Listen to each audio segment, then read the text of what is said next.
Bom dia, pessoal! Bem-vindos a mais uma aula de petrografia macroscópica, aquela aula onde todos os dias a gente recebe uma imagem e descreve o que a gente está vendo na imagem. Sacanagem, hoje nós vamos fazer isso não, mas nós vamos continuar escrevendo. A aula aqui é descritiva, né? O nosso objetivo, no final das contas, é descrever aquilo que a gente está vendo. Mas para a gente descrever aquilo que a gente está vendo, a gente tem que lembrar dos processos que fazem parte de toda a formação das rochas. Então, hoje nós vamos dar continuidade um pouco ao nosso estudo sobre o ciclo das rochas, né? Entender quais são os processos de formação de rocha, onde eles ocorrem, como que eles ocorrem e o que a gente pode extrair de informação deles, beleza? Tranquilo? Tranquilo, então. Ótimo. E aí a gente vai começar um pouquinho sobre aplicação mineral. Acho que a gente pode focar só nessa formação dos rochas. Todo mundo com lápis e caneta na mão? Nós vamos assistir 2 vídeos bem simplificados e depois a gente vai fazer um recapitulado da última aula, junto com esses novos 2 vídeos. E aí vocês precisam escrever para mim, ó, primeiro desafio. Quais são os processos formadores de rocha e onde eles ocorrem? Não tem resposta certa, vocês vão fazer isso depois desse exercício, vou dar uns minutinhos para vocês escreverem, e aí a gente vai começar a aula exatamente sobre isso, tá bom? O vídeo está em inglês, mas eu vou fazer uma narração simultânea aqui, né, que é poliglota, mas vou ajudar porque eu já vi esse vídeo algumas vezes, né, aí eu consigo ir falando um pouquinho.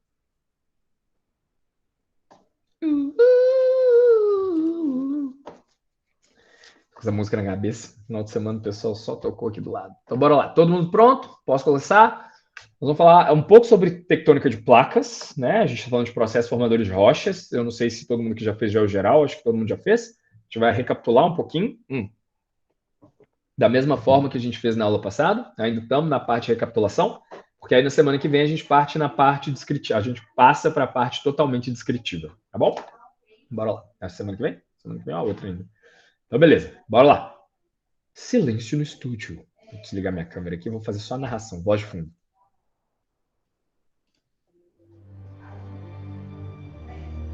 Há 5 bilhões de anos atrás, a nébula de gás e rocha começou a se formar pela gravidade. Enquanto elas se condensavam, partículas se colidiam umas com as outras. E a fricção dessas colisões, inelásticas, tá, galera? Porque as partículas passam a movimentar juntas, aqueceu as rochas, que continuaram se colidindo e agregando umas às outras. Um desses novos planetas era a prototerra, a Terra antiga, um monte de rocha. E no interior, o calor vindo da fricção e decaimento radioativo dos elementos produziu temperaturas de até 13.800 graus Celsius.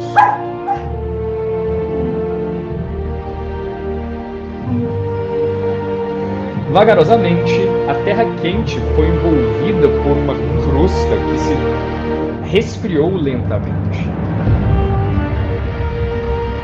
formando rachaduras em contatos de uma série de placas conhecidas como placas tectônicas, que hoje são 17 no total.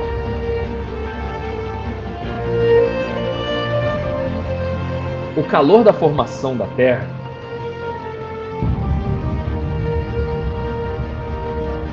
é inacreditável e continua aprisionado dentro do planeta, tanto pelo calor da fricção quanto decaimento radioativo. E o soerguimento de rochas quentes, rochas derretidas, se dá pelas forças de convecção desse calor, que empurram uma placa em direção à outra e depois puxam elas para o centro da Terra para reciclagem. Elas também são afastadas em movimentos divergentes, no meio dos oceanos, formando rifts divergentes. Rifts é a palavra para fenda, rachadura, onde ocorrem erupções vulcânicas. Quando uma placa tectônica continental colide com outra placa continental, montanhas são formadas em cordilheiras de montanhas. E os continentes se unem.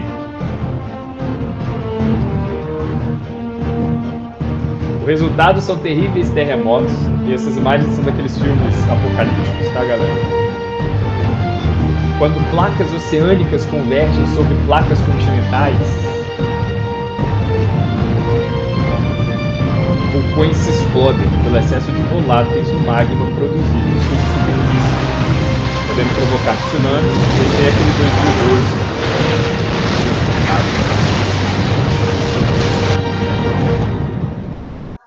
Tranquilo? Próximo vídeo. Esse tem legenda. Deixa eu ativar a legenda.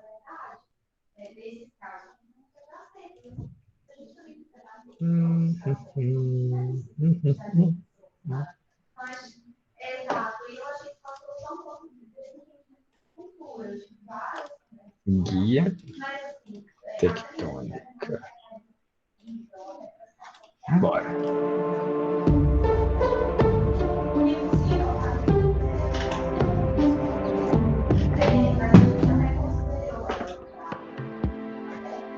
The ground beneath our feet is always moving.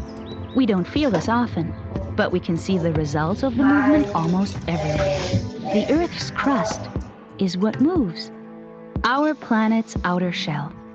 It is not one piece, but instead is made of individual puzzle pieces, plates.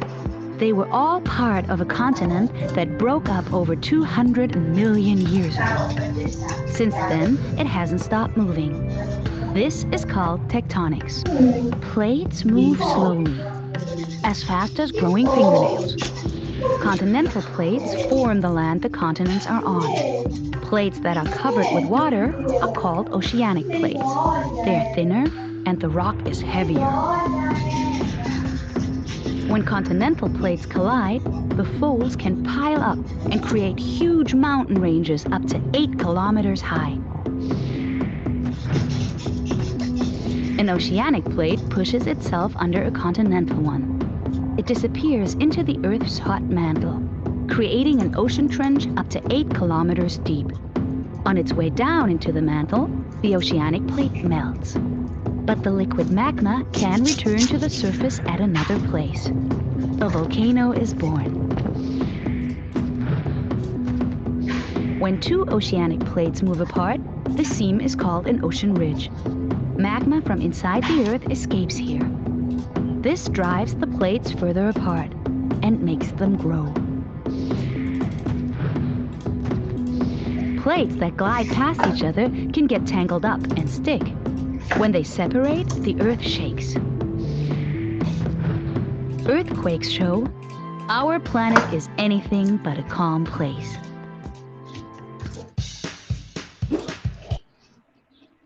Tranquilo demais? Tranquilo. Viram o videozinho? Estão curtindo esse momento lúdico no começo da aula?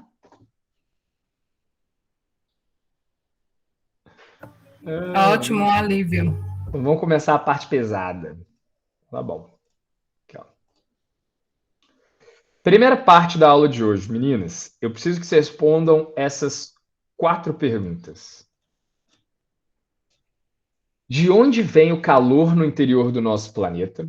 Qual é o resultado da tectônica de placas? Né? Ah, a Terra está parada, as placas estão mexendo. Ah, qual que é o resultado? Onde é produzida uma nova crosta e onde as crostas são recicladas ou destruídas? A partir desses vídeos e conhecimentos anteriores e toda a retomada da nossa aula. Essas são as primeiras 4 perguntas que a gente precisa responder, porque elas vão embasar toda a nossa dinâmica da aula de hoje, tá bom? Quantos minutos vocês precisam para responder essas 4 perguntas?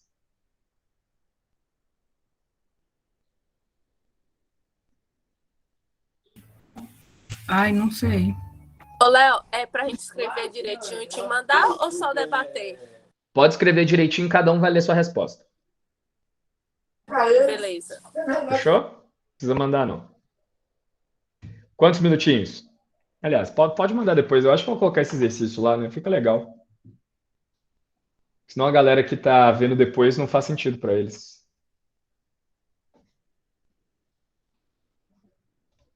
Deixa eu montar o exercício aqui, ó. Melhor ainda. Vamos lá. Atividade. Exercício 2.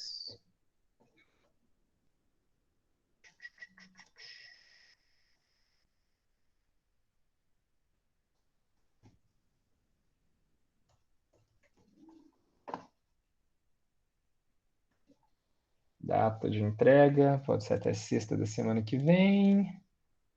Tema, exercícios, todos valem 10 pontos.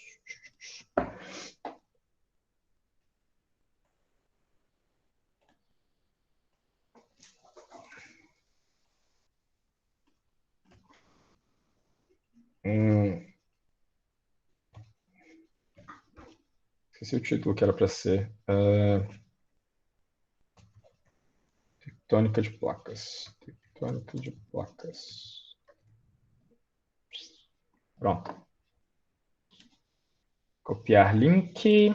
Tá aqui, ó. Aí eu mandei aí para todo mundo no chat da turma, mas pode fazer aí também no papel, pode fazer no celular, só responder essas 4 perguntinhas. Eu coloquei como exercício lá na aula. Se vocês me entregarem aqui, eu tiro vocês da obrigatoriedade de entregar lá. Não tem problema não. Tá bom? 10 minutinhos, 15 minutinhos, quanto tempo vocês precisam?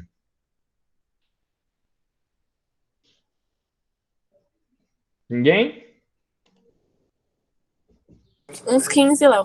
Eu acho que dá. 15 minutinhos? Então, 10h47 eu volto. Quer que coloque uma música temática? Alguém quer ouvir aí Coração Cachorro?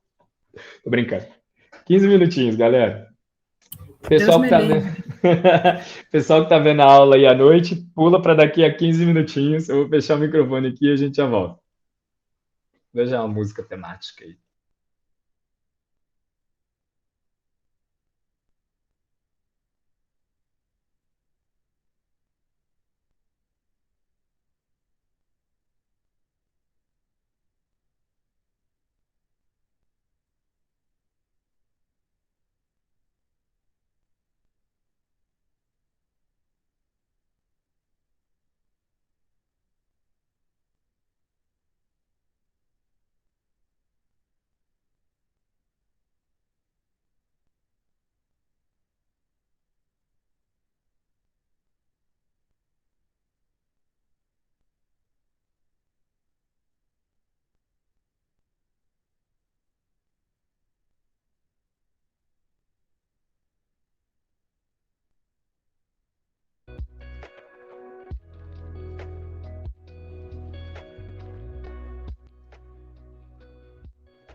Léo,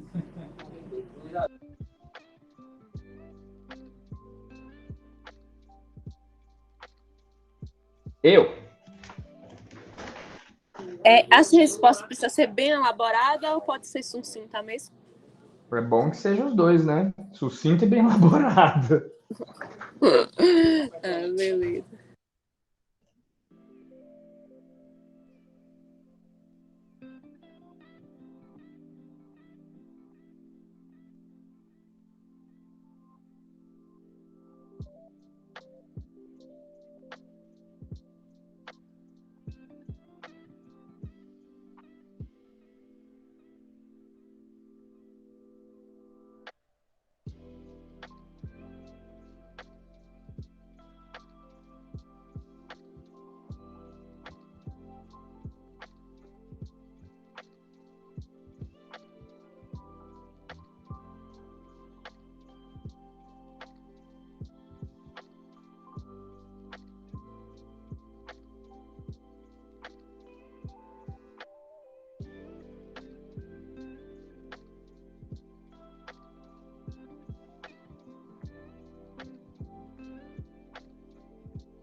boa sessão de relaxamento. Vambora, galera. Todo mundo conseguiu responder aí as 4 perguntas?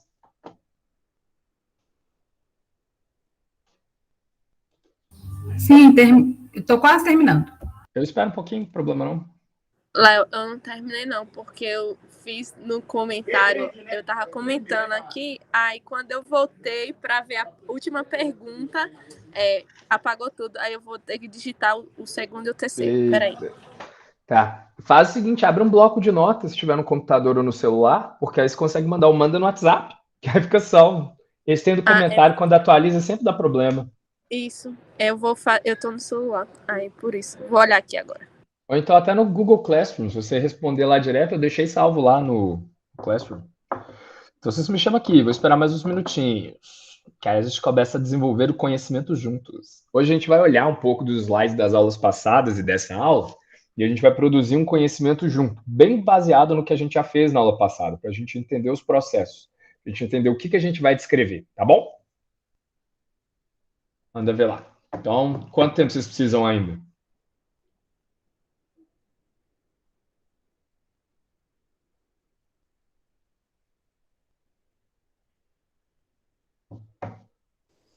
Ô, Léo, Oi. a número 3 e a 4, eu coloquei praticamente a mesma resposta. Tudo bem, nós vamos conversar um pouquinho juntos e vamos ver o que vai dar. Eu não soube falar muito sobre elas, não, Não tem problema não, a gente vai aprender junto aqui, beleza? viu? Eu também. Eu não sei se eu fiz errado, mas para mim é mais ou menos a mesma coisa. A gente não precisa ter medo de errar. Aqui, quanto mais a gente errar, melhor. Porque quando a gente erra, a gente aprende, não é isso? Acho que isso vem lá do filme do Batman. Para que a gente cai, Bruce? Para a gente se levantar de novo. A gente está numa universidade, a gente está aqui para produzir conhecimento. Então, quanto mais a gente se arriscar, que é o lugar que a gente pode, a gente vai aprender mais. Não tem problema não. Não fiquem com medo de tentar, tá bom? Não tem resposta certa, né? Nunca tem resposta certa. E a gente vai desenvolver o nosso conhecimento juntos. Olha que legal, uma coisa bonita. Vou usar esse argumento com Chopina quando questões. Então, não tem resposta para geologia, tá? O negócio é isso. Para geologia também não, gente. Se alguém falar que tem resposta certa na geologia, tá errado. Geologia é a coisa mais incerta. Eu não sei se vocês já viram aquela série The Big Bang Theory. Já. O pessoal lá sempre faz piada, fala que geologia não é ciência. Gente, eu morro de rir disso.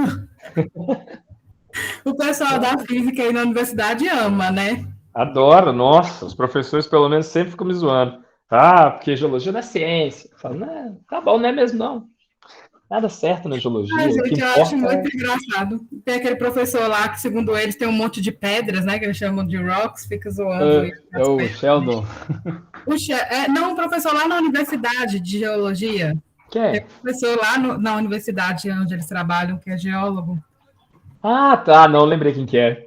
Eu não sei o nome dele também não, porque ele é das últimas temporadas, não é? É, Eu também não sei não.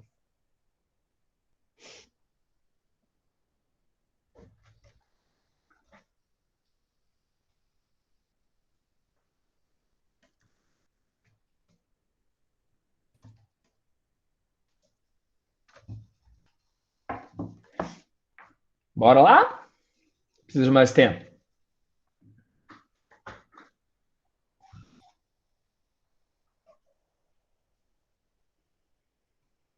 terminei. Ótimo. Laís, Ana, Flávia, como é que vocês estão? Uai, cadê Maria Lúcia? Tô na última, Léo, peraí. Tranquilo. Eu vou esperar vocês me chamarem, então, senão fica aqui perguntando o tempo inteiro, fica chato. Galera que tá assistindo a gravação aí, ó, pula lá para a parte depois, onde a gente dá respostas.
Laís tem um também, beleza?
Pronto, Léo, pode começar. Beleza, vamos embora. Então, nós vamos começar a discutir esses 4 conceitos, porque hoje nós estamos falando um pouco sobre processos de formação de rochas, processos formadores de rocha.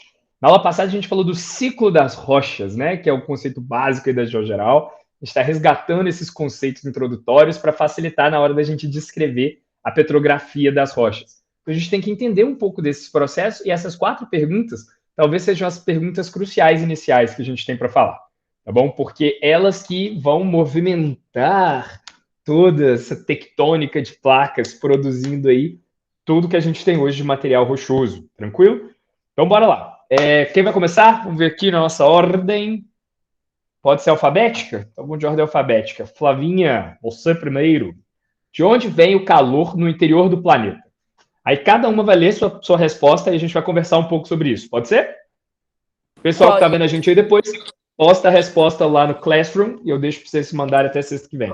Quem já está fazendo hoje já está livre disso. Bora lá.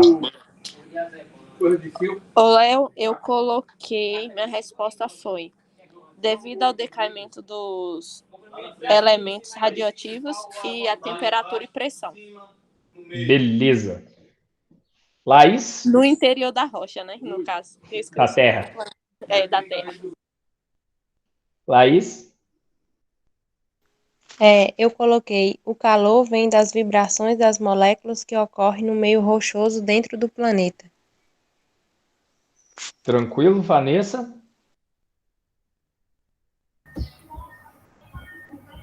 Eu coloquei o decaimento radioativo dos minerais presentes no interior da Terra e o atrito entre as camadas internas emitem esse calor por condução para a superfície terrestre. Beleza. Então vamos pegar todos esses conceitos que vocês falaram e vamos dar uma repaginada teórica nele. A resposta, galera, é muito o que vocês falaram, talvez de uma maneira diferente. Então vamos pensar aqui, ó. O atrito interno das camadas, ele até produz calor, mas não é a principal fonte de calor do planeta, tá bom? A vibração das moléculas é a forma como o calor é transmitido de uma partícula para outra. Também está correto, não está errado, não. Mas ainda assim, não é de onde vem o calor original do planeta. Uma coisa que todos vocês falaram que é legal mesmo, o decaimento dos átomos, o decaimento radioativo. Isso é verdade. E o que talvez vocês quiseram dizer, mas não chegaram bem lá, a fricção, na verdade, ela realmente é a principal fonte de calor do planeta. Mas não a fricção das camadas que estão lá dentro. A fricção das partículas fragmentadas dos meteoros e asteroides que se formaram quando o planeta estava se formando. A gente não falou da formação do planeta Terra, não foi o acúmulo de fragmentos rochosos, um batendo no outro? Lá da física, os nossos tipos de colisão. Colisão elástica, colisão inelástica, totalmente inelástica, e colisão parcialmente inelástica, elástica, né? A colisão elástica é quando duas partículas se chocam e vazam sem transferência de energia nem nada. Totalmente inelástica, uma choca com a outra e elas passam a se movimentar juntas. E parcialmente inelástica, bate e separa, né? A colisão que a gente está falando aqui são as totalmente inelásticas. Partículas se chocam e vão movimentando juntas. Foi assim que o planeta se formou, né? O acúmulo da gravidade nos núcleos rochosos que estavam começando a se aglomerar iam só agregando mais meteoro, mais cometa, mais asteroide, um chocando e viaja junto com o protoplaneta. Esse choque promove o atrito, a fricção, quando ele bate um com o outro. Quando uma partícula está voando, né, um fragmento rochoso está voando no universo sem atrito nem nada, livre, leve, solto, ele só tem a energia cinética. Ele não tem força movimentando, ele está indo. E ele tem a energia cinética dele. O que acontece quando ele choca com o planeta? Ele promove ali uma relação de atrito e fricção, aquilo gera muito calor, e a energia cinética que ele tem é transformada em calor pela fricção de um com o outro, e liberada. Então, aquele conjunto sai com menos energia do que tinha anteriormente, mas acumula energia na forma de calor dentro do planeta. Então, de onde vem o calor do interior do planeta? Principalmente das colisões inelásticas dos fragmentos rochosos na época de formação do protoplaneta. Essa é a principal fonte de calor. E esse choque de rocha atrás de rocha, rocha atrás de rocha, produziu uma temperatura até 14 mil graus Celsius. Né? Isso é muita coisa, isso é o dobro da temperatura da superfície do Sol. Hoje, o nosso núcleo ele não está no estudo, ele está lá pelos 6.000 e pouco, 6.500 graus Celsius no máximo, que é a temperatura realmente da superfície do Sol. Mas em momento de formação, ele era bem mais quente. Só que o planeta não congelou, ele não resfriou completamente, ele ainda está vivo, ainda tem trocas de calor, convecção de correntes de calor, que alguém falou aí, né? Então, essa troca de calor está principalmente porque esse núcleo está isolado com uma camada sólida, que é a nossa crosta, e pelo decaimento dos elementos lá dentro. O potássio é o mestre do decaimento. E tem todas as outras moléculas lá, os átomos que decaem. Quando um átomo decai para outro, ele libera e emite partículas. Elétrons, prótons, nêutrons, enfim. E para ele fazer isso, ele tem que perder um pouco da sua energia e liberar a partícula. E como que ele perde a energia? Vibrando e liberando as partículas, provocando calor. Então, o calor do interior do nosso planeta, ele vem, primeiro, do choque inelástico dos fragmentos de asteroides e cometas na formação do planeta e do decaimento radioativo. São essas fontes de calor, o resto é transformação desse calor, é só assim que a gente traz energia de fora para dentro do planeta. Hoje não tem mais essa troca, a gente só tem a perda do calor e o planeta vai resfriando lentamente. Ainda está quente pra caramba, tem tempo demais, até resfriar vai demorar e tal, beleza? Vamos para a questão número 2, os últimos serão os primeiros. Vanessa, qual o resultado da tectônica de placas? A formação dos continentes, das rochas, das cadeias de montanhas. Ótimo. Laís.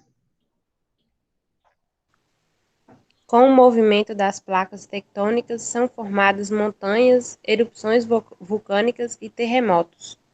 Muito bom. Flávia? Peraí. Os fenômenos geológicos e as alterações na forma dos relevos continentais e oceânicos. Beleza.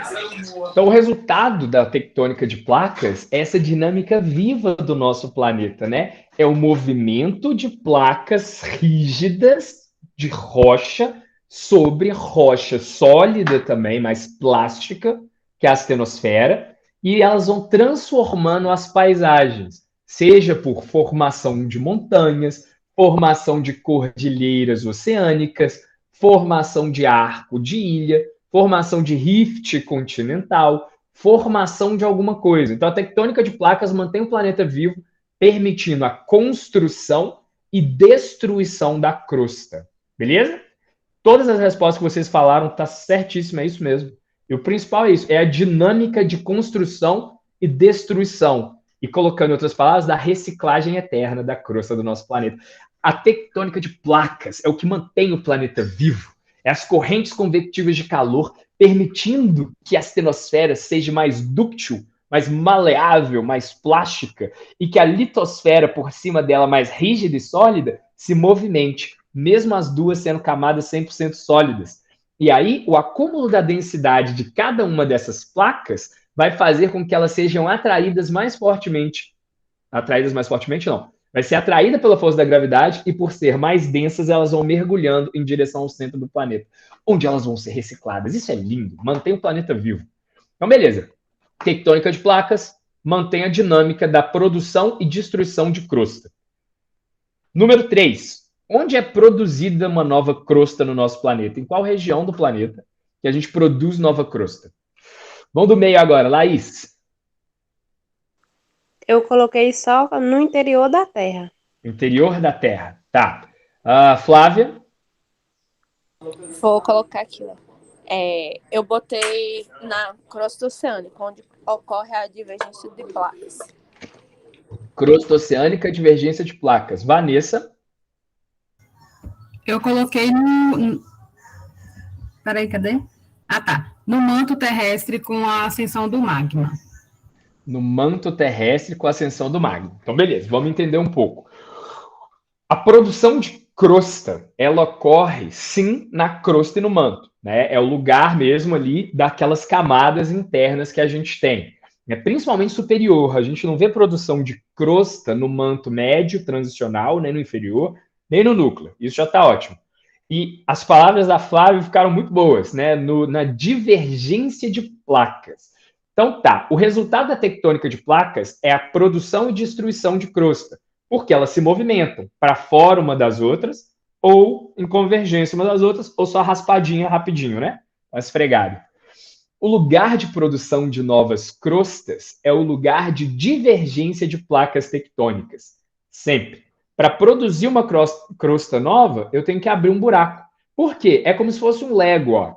Eu abro aqui um buraco, aí vou fazer nova crosta, encaixa atrás. E o trenzinho vai puxando. Crosta nova, encaixa atrás. Vai puxando. Crosta nova, encaixa atrás. Para eu ter esse espaço de abertura de encaixar novas crostas e aumentar a crosta que existe, produzir crosta nova, eu tenho que estar numa região de divergência de placas tectônicas. Beleza? Sem problema? Seja ela oceânica, continental, principalmente oceânica. Eventualmente, toda divergência de placas, ela tende a se tornar uma divergência entre crostas oceânicas. A gente volta nisso mais para frente. Então, bora lá para a última. Onde as crostas são recicladas? Flávia? Eu também coloquei na divergência de placas. Divergência de placas? Tá. Vanessa? Eu coloquei no interior da Terra, no manto. Interior da Terra, no manto. E Laís? Também coloquei no interior do planeta. Interior do planeta. Então, vamos entender um pouquinho melhor. Nesse caso, as crostas, elas não são recicladas na divergência. Aí, elas são recicladas na convergência entre placas. Esse é o lugar de destruição de crostas. Quando uma olha para a outra, fica com raiva e se choca. Pá! Por quê? O choque entre placas tectônicas produz um efeito que é a subducção de placas, ou seja, uma placa entra debaixo da outra. Por quê? Porque uma delas vai ser mais densa do que a outra.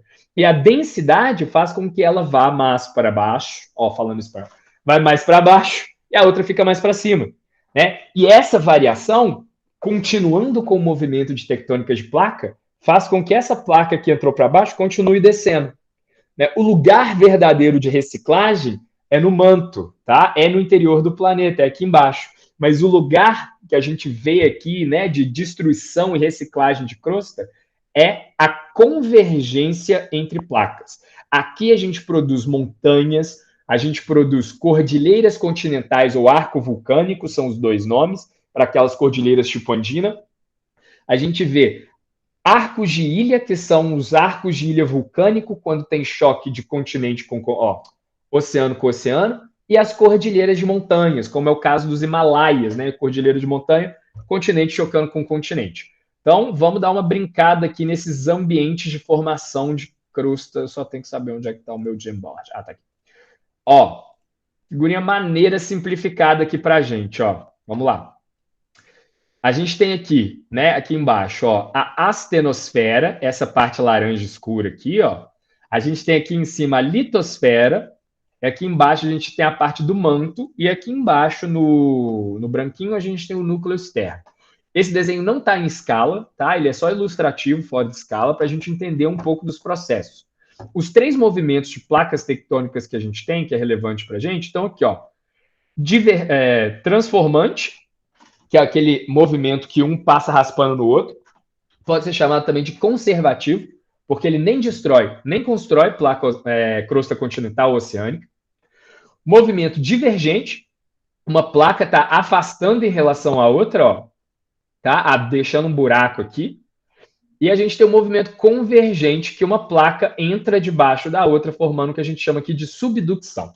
Então vamos dar uma olhada nos ambientes que esse movimento de placas forma e por que isso é importante para a gente, né? Porque vai gerar uma série de estruturas que vão dar vários indicativos para a gente onde que as rochas são produzidas.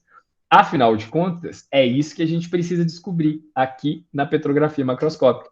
Onde elas foram produzidas, como que elas se formaram, como que elas evoluíram. Então, o lugar de divergência de placas tectônicas forma o quê? A abertura de um buraco, né? De um rift. O nome disso daqui é rift, Esse nome aqui, ele está chamando de ridge, mas é rift. Deixa eu escrever isso aqui para vocês. Não sei se vocês já ouviram essa palavra. Rift. Em português tem R, em inglês não tem o E. Aí, como a gente está aqui no Brasil, vou usar o E. Aqui tem um rift. E aqui tem outro, abertura de placas. Vendo? Uma placa afastando da outra, abre um buraco. Esse buraco é chamado de rift, tá? O que acontece quando eu abro um buraco? Aqui na caso da crosta terrestre. Eu tenho 2 lugares da crosta aqui para a gente trabalhar. Crosta oceânica com crosta oceânica e aqui no meio da crosta continental. Essa divergência aqui é o quê? É o produto, né, do movimento das placas. As placas, elas têm um movimento, né, final para uma direção só. Mas uma série de dinâmicas internas do planeta, como cada pedaço é mais denso, menos denso, variação composicional, aí tem uma outra estrutura ali, são puxados de maneiras diferentes e provocam movimentos pontualmente diferentes. Nesse caso aqui, a divergência de placas promove a quebra no meio de uma placa e a abertura dela, né? Vamos ver o oceano, que talvez fique mais claro para a gente. A gente já está acostumado a ver o Oceano Atlântico, ele é dessa forma, né? Ele tem uma cordilheira mesoatlântica, que é exatamente isso daqui. Então, o rift é formado quando a gente tem a abertura oceânica aqui no caso, ou continental. Então, abri um buraco. Quando eu abri esse buraco, o que eu fiz ali? Eu liberei pressão. Essa pressão que tinha dessa rocha aqui em cima, agora não tem mais. Isso permite que a astenosfera, que é mais plástica, flua para aquele buraco. Flua não como um líquido, não como uma rocha derretida, como magma, mas ele ocupa esse buraco. E o que a astenosfera é mais do que a litosfera? Ela é mais quente, né? A temperatura lá para baixo é mais quente. Então, trago aqui para cima agora um bocado de calor. Diminuiu pressão, aumentou o calor. Isso não é uma daquelas transformações adiabáticas? A gente, para manter a estrutura, a gente não tem que mudar o estado da matéria, já que a pressão e a temperatura variaram proporcionalmente. Então, o que era sólido passa a ser líquido, não totalmente líquido, né? A gente vai usar a palavra fusão. O material sólido, ele é parcialmente fundido. Então, parte ali daquela nossa crosta e do próprio base ali do manto, né, que está ali embaixo, derrete e vira o que ali? Magma, que é rocha derretida. Para onde que esse magma vai? Onde tem buraco, não está abrindo bonitinho? Cadê meus lasers? Aqui não está abrindo, não vai formar um buracão? Uai, o que o magma vai fazer? Vai entrar, né? Vai derreter ali, vai entrar naquele buraco. Então, aquele magma, principalmente nessa região aqui de divergência, ele tem uma composição parecida com a do manto. Ele tem origem mantélica. Ó, é a fusão parcial da parte aqui em cima do manto, né? Manto que está aqui em cima, tá vendo? O manto tem composição o quê? Não sei se todo mundo vai lembrar disso, mas ele é mais magnesiano. Ele tem mais magnésio. Ele tem um bocado de ferro e magnésio. Ele produz minerais com pouca concentração de sílica, baixo índice de silício. Então, os minerais formados aqui são os tais minerais máficos, minerais de coloração preta, por isso são chamados de máficos, o nome máfico tem a ver com coloração escura, e isso indica para a gente a produção de minerais ricos em ferro e magnésio, como quais? Anfibólio, piroxênio, algumas biotitas, a gente vai encontrar ali também algumas olivinas, né? Esses minerais de origem ígnea mantélica, com baixa saturação de sílica. A rocha que produz aqui, ela é famosa para a gente, basalto. Esse é o lugar de formação dos basaltos. Mais ainda, do basalto do tipo N-Morb, basalto do Morb normal. Por quê? É a fusão da base da crosta e da parte de cima do manto, tá bom? Que é a coisa mais máfica. Belezinha? Lugar de afastamento. E o outro lugar aqui? Mesma coisa. Tá afastando, vai produzir o quê? Magma. Abriu, liberou pressão, ó. Começa a fazer várias fraturas aqui, vai destruindo a rocha, ela vai abrindo, vai caindo no buraco. E o que a astenosfera faz? Ela é espertinha, ela entra aqui no meio, produz magma, e aqui a gente vai ter um derrame basáltico também no meio do continente. Se isso aqui continuar evoluindo e o continente continuar afastando para cá e para lá, eventualmente eu vou abrir um buraco tão grande que isso aqui vai virar um mar, que vai evoluir para um oceano. E se continuar abrindo, vou ter abertura e, a partir daí, a produção de crosta verdadeiramente oceânica. No começo, por conta do material continental que tem aqui em cima, parte dessas rochas vão fundir a base da crosta.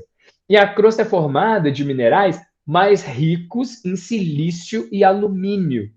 Então, esses minerais ali, eles vão ser um pouco mais félsicos. Eu vou ter a variação de parte da fusão do manto, rochas basálticas, e parte da fusão parcial do material da crosta, rochas mais félsicas. E esse nome félsico vem da coloração clara. Por quê? Por conta da presença de minerais ricos em silício, potássio, cálcio e sódio, que são os principais elementos constituintes aí dos feldspatos, junto com quartzo de sílica, que é o principal material da crosta, tá?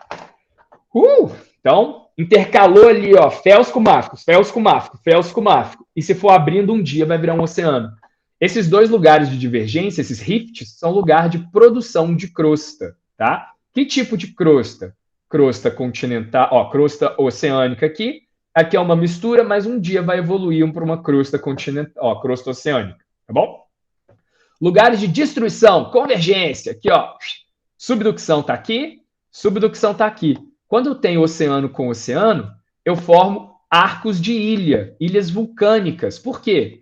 Um oceano mais denso, mais antigo, normalmente o oceano mais antigo é mais denso, vai mergulhar sobre o oceano mais novo, menos denso. E aí, ó, vai trazer água aqui para baixo, vai colocar a crosta em contato com o calor, e a liberação dessa água pelo contato com o calor vai diminuir o ponto de fusão das rochas que estão aqui embaixo. Então, vai fundir a parte da litosfera aqui em cima, formando esses arcos de ilha. Além do que, ela vai dobrar, porque, né, ela está apertando, ela não está descendo, então ela vai dobrando e amassando. Esse amassado, mais as rochas fundidas aqui na litosfera, vão produzir os arcos de ilha com magmatismo, rochas ígneas, um pouco mais ricas em ferro e magnésio do que em outros lugares. Vamos ver do outro lado. Aqui no continente, ó, entrou aqui, ó, forma uma trincheira aqui, ó, que é o lugar que junta as placas tectônicas, né? Aqui a mesma coisa, trincheira, entrou, vai ser reciclado lá embaixo, e aqui também libera água, e aqui funde a base da crosta continental, que normalmente é mais espessa, então a produção de material aqui vai ser diferente. Aqui, ó, nesses casos máficos do basalto, eu estou fundindo a astenosfera, manto. Aqui eu estou fundindo o que está derretendo? A crosta continental. A crosta continental é formada por elementos, ó, minerais ricos em alumínio, silício, cálcio, magnésio, potássio, mas principalmente alumínio e silício. São aluminosilicatos. Então, magma produzido aqui é diferente. Esse magma não vai estar tão rico em minerais máficos como anfibólios e piroxênios. Ele vai estar mais rico em minerais félsicos. É o caso do granito. O granito é formado nessas condições, né? Tem feldspato, K-feldspato, tem plagioclásio, que são os minerais aluminosilicatos, tá bom?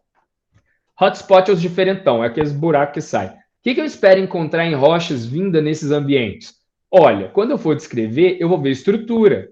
Aqui eu estou variando, né, a topografia de uma forma rápida, permitindo deslizamento de rochas, de fragmentos maiores para serem depositados aqui, ao mesmo tempo em que eu produzo magmas basálticos, magmas félsicos. Então, está me indicando aqui a produção, formação de um rift, né? Aqui eu vou ter granitos e rochas semelhantes aos granitos, associadas a deposição num oceano mais profundo, que aqui forma uma trincheira, e reciclagem de rochas de crosta, aqui de baixo, né? Então, aqui vai ter uma lineação também indicando o caminho. Presença de rochas ígneas extrusivas, as lavas que saem dos vulcões, presença de rocha ígnea plutônica que está aqui embaixo, enquanto aqui a gente vai ter os basaltos de oceano. Então, se eu encontrar uma rocha basáltica, não estando no oceano, significa o quê? Que um dia ali tinha um oceano, ou um rift continental. Tranquilo? Fez sentido até agora?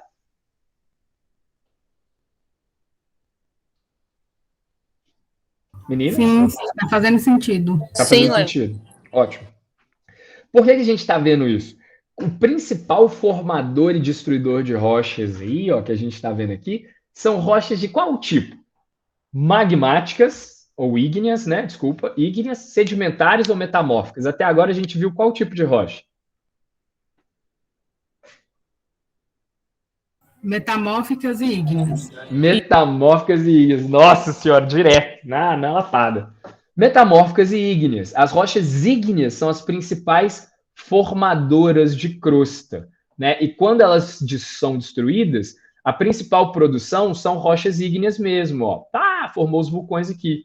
Nesse movimento aqui de pressão e temperatura variado, também produz o metamorfismo dessas rochas. Então, aqui eu tenho uma zona de metamorfismo, aqui eu tenho uma zona de metamorfismo, aqui vai rolar um pouco de metamorfismo, por quê? Estou variando pressão e temperatura, né? E a produção de rochas ígneas. Aqui a gente não falou ainda de rochas sedimentares. Eu posso produzir alguma rocha sedimentar nesses ambientes? Pode. Existem vários indicativos que a gente vai ver aqui. Por exemplo, uma vez que eu estou formando essa cadeia de montanha aqui, a parte aqui no meio vira um baixo, né? Um baixo estrutural. O que acontece com baixos estruturais? Deposição de partículas sedimentares. Aqui não fica um buraco? O que vem para cá? Partículas sedimentares. Se isso aqui virar um buraco, então um rift, o que vai vir para cá? Partículas sedimentares. E cada um desses ambientes que formam baixos estruturais produzem bacias sedimentares. Aqui mesmo a gente consegue identificar algumas delas, ó. Bacias atrás do arco continental, que aqui fica um baixo, ó.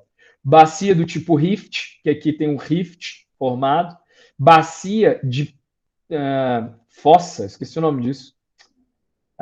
Trincheira, né? que aqui vai formar uma coisa chamada molaça, que a gente vai ver depois, tá bom? A gente vai identificar essas estruturas aqui.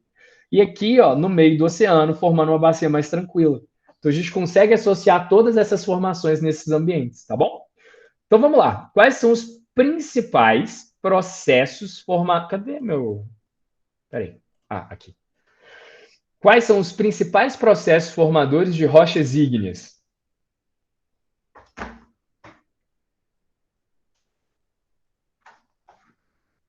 Que a gente viu aqui nessa construção da crosta. Quais são os principais processos?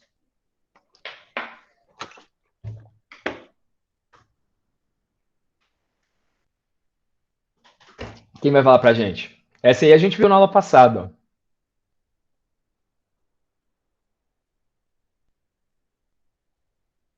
O principal processo formador de rochas ígneas é a tectônica de placas, não é não? Não é ela e a convecção de corrente de calor dentro da Terra que promove o movimento da tectônica?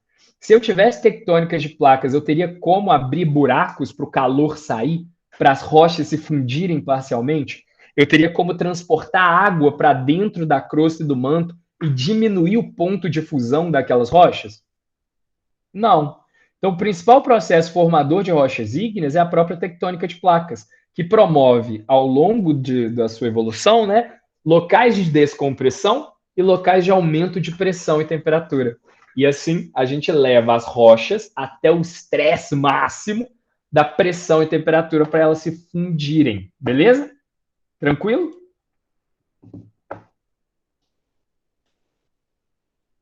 Tranquilo, Léo, tem hora que não der para responder porque eu tô ocupada aqui trabalhando, cara. De boas.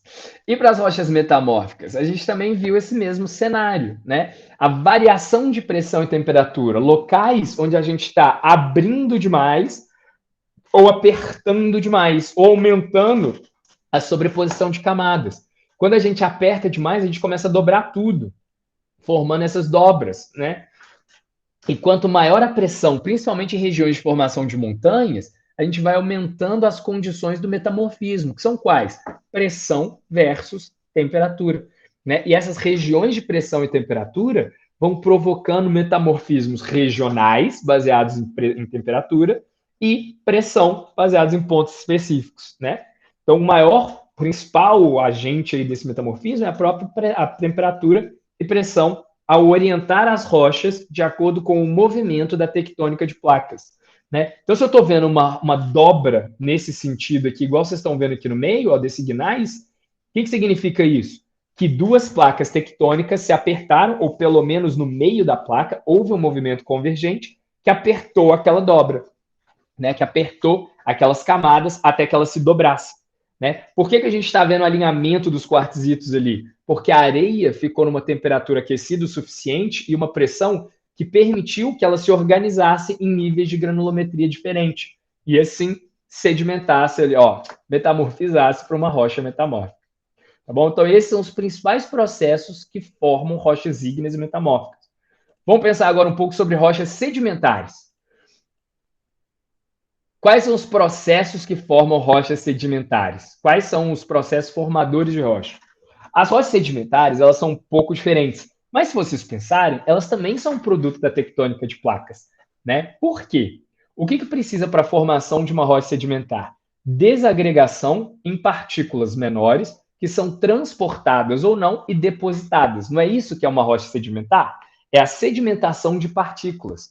Se eu não tenho um planeta vivo com a tectônica de placas, eu não produzo terremotos, eu não produzo variação de pressão e temperatura, eu não produzo soerguimento de cadeias de montanhas que um dia vão ser erodidas e transportadas. O planeta ficaria estático. E ser estático não produz fragmento sedimentar. Para eu ter um movimento de um rio, eu tenho que ter um ponto mais alto e um ponto mais baixo, né? Para isso, eu tenho que ter o soerguimento de um pedaço de uma placa em algum lugar em relação à outra para poder derramar a água por aqui bonitinho. E essa água vai transportar as partículas. Além disso, eu tenho que ter locais de oceano para a gente ter ali, ó, dissolvido na água, materiais que vão um dia precipitar quimicamente. Tem que ter fumarolas vulcânicas, seja hidrotermal ou de abertura do oceano, para liberar de dentro do manto, né, o material que vai ficar dissolvido. Afinal de contas, de onde que vem o sal do mar, a água do mar, essas coisas? Vem de dentro do planeta. É liberado na água ou trazido de outras rochas que já tinham isso e são dissolvidas. Mas mesmo as rochas soerguidas, a gente acabou de ver como que é feita a crosta. Abre um buraco, coloca rocha ali e forma a crosta. O resto, transformações em outros elementos, é a evolução da própria crosta, né? A evolução ao longo do tempo. Mas um dia aquilo veio do manto, né? Isso não veio do espaço, alguém chegou e deixou a montanha lá. Então, as próprias rochas sedimentares também são, de uma certa forma, um pouco mais indireto, produto da tectônica de placas, né? A gente entende os processos sedimentares como a gente vê eles hoje. Então, a gente pensa em quê? Transporte sedimentar. Água, ar, e é isso aí. O outro é gelo, né? Mas gelo também é transporte. Ou então desnível de um lugar para o outro. Então, para a gente ter transporte sedimentar, para a gente ter análise sedimentar, a gente tem que ter a tectônica de placa, né? Então, a força motriz, né? O processo formador de rocha é sempre esse. Quais ambientes que a gente pode falar em rochas sedimentares? As rochas sedimentares têm a ver com o transporte, que é o intemperismo e erosão, né? E o lugar que ela vai se depositar, formando bacias sedimentares, com deposições variadas e locais variados. Tranquilo? Beleza até agora? Tranquilo, Léo. Beleza. Então, rochas ígneas e metamórficas formadas em lugares de contato de placas tectônicas ou locais de muita profundidade na crosta, base da crosta, crosta média, né? E rochas sedimentares são formadas em superfície e depois soterradas, tá bom? Sem problemas? Sem problemas. Então, recapitulando, quais são os processos formadores de rochas ígneas? Laís.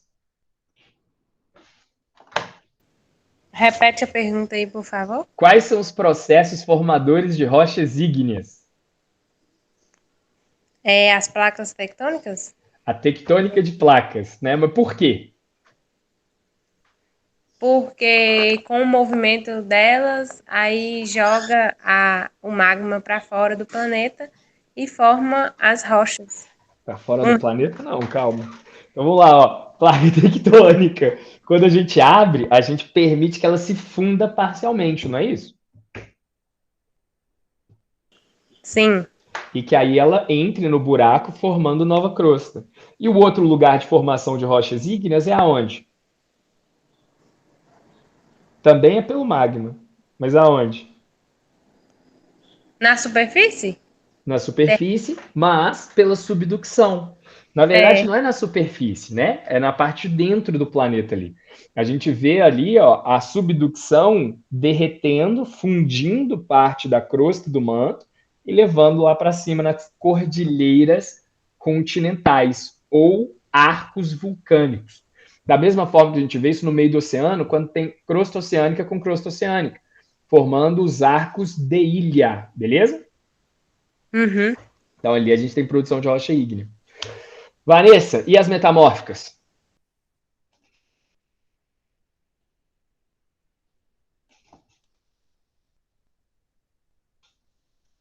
Ih, Vanessa caiu? Tá com o microfone desligado? Então, não tendo Vanessa, tem eu. Pode falar, Léo? Pode. Também acontece na tectônica de placas, né?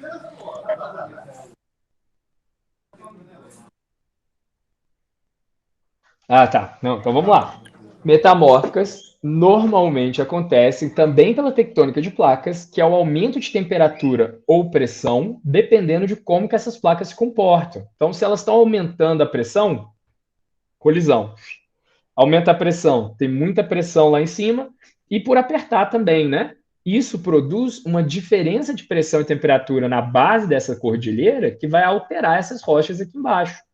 Além disso, quando entra muito calor nessas cordilheiras continentais, o calor altera as rochas ao redor, né? Então a gente tem essas duas situações legais aí. Tranquilo? Metamórfica é só mexendo pressão e temperatura que o trem varia. E sedimentar? Bom, Vanessa não tá aí, então vai eu de novo. Rocha Não, eu sedimentar. tô. Professor, meus sobrinhos chegaram aqui, mas igual um furacão, falando ao mesmo tempo, Tranquilo. eu tô confusão nada. Preocupa não. Então vamos lá, ó. Rochas sedimentares. Quer falar aí pra gente? Tem como? Quais são os processos formadores de rochas sedimentares? E fechei a porta do quarto já. Tá. Quais são os processos formadores de rochas sedimentares, Vanessa? Sedimentares é por deposição de matéria orgânica e fragmentos de rochas, junto com o intemperismo e também pressão, né? Ótimo. Então, ó, sedimentares, o principal aspecto é a desagregação e deposição de partículas, seja química, seja clástica, que são os grãos, né? Seja orgânica, independente disso. Fragmenta de um lugar, deposita no outro. Fragmenta de um lugar, deposita no outro. Então, os principais processos formadores de rocha, o principal processo é a tectônica de placas, cada um com o seu jeito específico. Rochas ígneas formadas a partir do derretimento de material rochoso, fusão parcial de rochas, rochas metamórficas pela transformação de material rochoso por aumento de pressão e temperatura, e rochas sedimentares pela tectônica de placas, provocando o fluxo de água, vento e gelo, ou qualquer outro material, agente erosivo e de intemperismo, né, que permita a desagregação, transporte e deposição das partículas formadas. Show de bola? Pegamos todos esses agentes formadores de rocha? Beleza, foi. Então, gente, para mim, por hoje, tá ótimo. Quem não colocou o exercício lá, vocês já fizeram, eu vou tirar o nome de vocês lá. Peraí, exercício. Editar. Então, estamos aqui.